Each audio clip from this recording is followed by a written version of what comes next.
자, 우리 돈이 되는 코인 구독자 여러분들 반갑습니다. 코인 재벌입니다. 자, 내일 새벽이죠.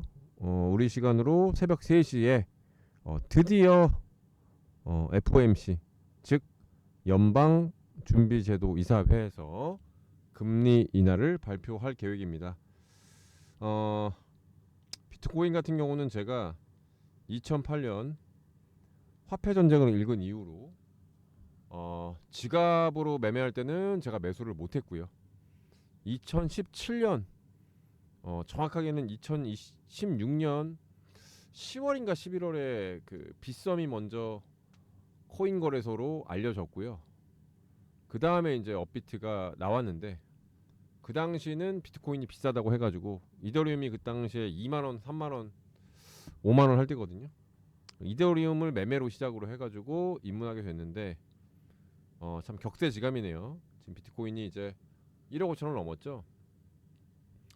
자, 어쨌든 그 화폐 전쟁의 주 내용은 뭐였냐면은 전 세계를 움직이는 연방준비제도 이사회 즉 FOMC는 우리나라 한국은행처럼 정부 기관이 아니라 은행, 그 다음에 자본가, 정부 이렇게 이제 합작으로 해가지고 지분을 보유한 쉽게 얘기해서 그냥 사금융이다, 개인 금융이다 라는 말을 듣고 정말 충격을 많이 받았는데 지금 생각해보면 당연한 맞는 얘기죠.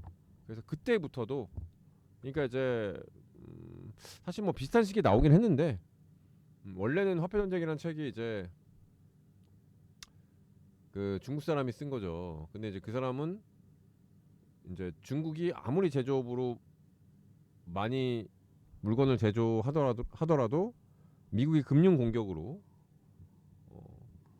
한번 왔다 갔다 하면 한 달이면 몇 천조를 가져가는 그런 시스템을 대비하고자 만들었는데 지금 결국은 그 화폐 전쟁에 나오는 얘기가 현실화가 되었죠.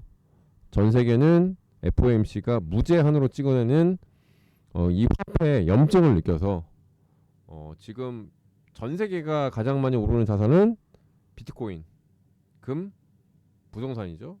그 다음 주식이고요. 이렇게 됐습니다. 그래서 어쨌든 뭐 저는 개인적으로 주식도 하지만 부동산도 갖고 있고 하지만 뭐 가장 앞으로 유망한 자산이라고 해서 하나만 뽑으라 그러면 바로 이제 금과 비트코인입니다.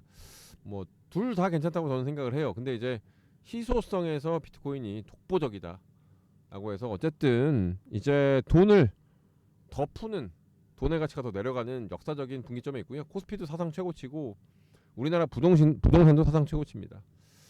그리고 제가 이제 하나만 재밌는 얘기 말씀드리면은 제가 이제 이 방송에서 작년부터 이제 제 거 찾아보시면 M2 증가율을 많이 얘기했는데 재밌는 사실이 있어요. 자, 두 가지만 제가 말씀드릴게요. 이제 서울에 부동산이 있습니다. 근데 사실 아파트예요, 아파트. 그리고 자장면이 있어요. 짜장면. 재밌는 게 뭐였냐면 최근에 통계를 보니까 M2가 2배 증가했더니 정확하게 서울의 부동산이 2배 올랐고요. 짜장면 값이 2배 올랐습니다. 그 생각을 해보면 코로나 때 짜장면 4,000원, 5,000원 했었는데 지금 8,000원, 9,000원 하잖아요. 서울 부동산 2배, 3배 올랐죠. 네. 비트코인은 몇 배 올랐죠? 5배 올랐죠? 코로나 때보다. 네. 우리가 이제 이걸 생각해 보면 어느 자산이 조금 더 많이 오를지에 대해서 희소성에 대해서 우리가 알 수가 있어요. 네. 그런 의미에서 연준의 금리 인하가 지금 매우 강하게 나온다는 점은 이제 우리 이제 암호화폐 크립토 시장에도 다시 한 번의 급등이 나올 수 있는 배경이 된다.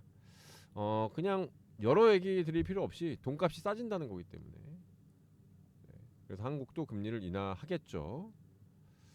자, 그래서 주변에 보면은 비트코인 저도 이제 겨우 10개 모았는데 2개, 3개, 5개 모았다는 분들 많아요. 비트코인 그분들 다 지금 자산이 올라가고 있습니다. 현금을 갖고 있는 게 가장 현명하지 못한 거라서 제가 오죽하면 비트코인 비싸니까 사실 수 없으면 분할 매수라도 하시라 이렇게 말씀드리겠고, 결론적으로 얘기하면은 연준의 금리 인하는 올해 2회 내지 3회 할 거고요. 2025년 내년에는 3회 내지 4회 할 겁니다. 그러면 미국의 금리는 지금 4.5에서 내년에 3%로 내려올 거고요. 우리나라 지금 2.5에서 1.25까지는 내려올 겁니다. 자, 다시 한번 5년 만에 온 저금리 시장이에요. 이 저금리가 언제까지 이어질지 모르겠습니다. 물론 인플레이션이 오면 다시 올라가겠죠. 그러면은 다시 한번 인버스로 해지하면 되니까, 일단은 지금 큰 장이 섰다. 그래서 코인 차트 제가 잠깐 비트코인 차트 보여드리면은, 제가 선까지 그어놨죠. 이때 반등 나온다고. 나올 수밖에 없어요. 물량이 이제는 많이 없어서 보시면 예전처럼 이렇게 변동이 심하지가 않아요. 지금은 보세요. 올라갈 때도 추세가 많이 빠지지가 않습니다. 횡보하다 올려버리고 조금 빠지면 올려버리고, 지금 코로나 이후로 완전 달라졌고요. 전쟁 이후로도 완전 달라졌어요. 전쟁을 하면 부자들은 가장 선호하는 자산은 비트코인이죠. 금 전쟁 나는데 피난 가는데 싸가지고 갈 건가요? 아니죠. 그리고 기관 ETF도 들어왔고, 그래서 PPT로 좀 준비를 해봤습니다. 앞으로 어떻게 될 것인지. 뭐 무조건 오른다는 건 아니니까 한번 보시면 될 것 같아요. 뭐 반박하셔도 됩니다. 비트코인 오를까, 무조건 오를까, 상승 논리 혹은 리스크. 그래서 예쁜 표 차트를 준비했습니다. 자, 공 같은 경우는 이제 2,100만 개인데, 뭐 사실 다 알고 있죠. 비트코인 이제 가지고 계신 분들은 하루에 거의 100개 이상 유실되기 때문에 지금 1,400만 개밖에 없습니다. 실적으로는 주식으로 쳐도 이건 뭐 초우량주예요. 품절주죠, 품절주. 그래서 제도화 확신된 거는 2024년 1월 1일 날, 1월 10일 날 미국 ETF 승인이 났고요. 홍콩 ETF가 상장이 됐습니다. 차례대로 이더리움 상장되고 있지만, 물론 최근에 이더리움 많이 오르고 있지만 그거는 이제 약간 사용 기대감. 비트코인은 금 같은. 그래서 이제 스팟 ETF를 통해서 기관들이 들어오기 때문에 물량이 축소될 수밖에 없고요. 그 다음에 유동성 완화. 아까 말씀드린 오늘부터 금리가 또 내릴 거기 때문에 위험자산 선호는 이어질 수밖에 없다. 이제 위험자산이라고 하기도 좀 뭐예요, 비트코인은 이제. 위험자산과 안전자산의 사이. 그래서 결론적으로는 장기 상승 논리가 매우 강하다. 근데 유동성 리스크. 이제 크러쉬가 일어나거나 하면은 중간중간에 밀릴 수는 있어요. 항상 그랬으니까 비트코인은. 그럼 인버스로 해지하자. 이거는 아예 암기를 하고 계시면 됩니다. 반감기 이후에 신규 발행량은 계속 줄고 있다는 거는 뭐 팩트고요. 다음 반감기는 2028년이 되겠습니다. 그죠? 자, 그 제도화가 가장 컸죠, 사실. 미국 SEC 증권거래위에서 ETF로 승인을 했고, 아시아도 승인했고, 최근에 그리고 제가 말씀드리고 싶은 건 기관들이 들어오고 있다는 거죠. 연기금. 그리고 자, 요건 꼭 말씀드리고 싶은데, 여기 나오네. 이제 상장사가 재무 여력이 되면은, 지금 마이크로소프트도 60조 매수한다 그랬는데, 그러니까 60조에서 160조 매수한다 그랬잖아요. 이제는 전 세계 이제 그 상장 기업들이, 주식회사들이 자본의 5%, 정확하게는 이제 FCF라고 프리 캐시 플로우의 5% 정도를 비트코인으로 지금 가지고 있는 게 유행이고요. 그 다음에 마이크로 스트레치처럼 레버러지를 키워서 비트코인을 사는 회사들이 유행이 되겠습니다. 생태계는 레이어 2 수수료 시장 확대로 네트워크 가치가 올라가고 있다. 그러니까 이제 이더리움이 많아지는 거고, 뭐 리스크는 뭐 사고 나고 해킹하고, 뭐 실질금리가 급등해가지고 금리가 오르면은 또 리스크가 있을 수 있겠죠. 달러 강세가 되면 리스크하다, 뭐 이런 얘기고요. 나중에 그때쯤 되면 제가 또, 그러니까 금리 인상이 멀었잖아요. 이제 금리 인하기니까 다음 사이클이 2019년, 그러니까 빠르면 2018년, 저는 2030년 보고 있거든요. 금리 인상 되면 비트코인 살짝 눌릴 수 있죠. 근데 그때 되면 비트코인이 이제 너무 희소해져서 뭐 어떻게 될지 모르겠어요. 한 10억 가버리면 뭐 이제 변동성도 별로 없고, 그죠? 네. 그래서 뭐 리스크는 있지만 급락기에는 인버스를 해지하면 된다. 금이나 뭐 그런 거는 지금은 아니다. 그래서 결론적으로 보면 저는 장기적인 상승 추세에 있고, 이제는 돈을 더 풀기 때문에 더 오를 거다라는 게 저의 이제 주장입니다. 그리고 뭐 증명을 했죠. 숏을 외친 적 자체가 아예 저는 없기 때문에 그냥 장기 추세선이고 아예 이때 그어놨어요. 그어놨어. 최근에 더 가파르죠. 그리고 이제 비트코인은 분할 매수 하시고요. 무조건 그냥 20% 빠지면 분할 매수예요. 이제는 뭐 그냥 뭐 종교라고 해도 좋은데 뭐 그렇게 보시면 될 것 같아요.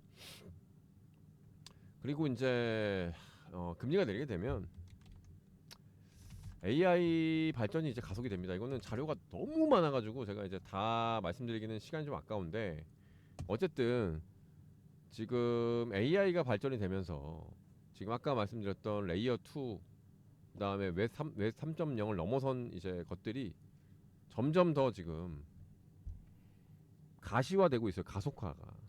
그래서 저는 개인적으로 이제 당연히 비트코인을 갖고 있겠지만 트리정이 오기 전이기 때문에 AGI가 오기 바로 전이기 때문에 여기서 우리가 가지고 있어야 될 건 뭐냐?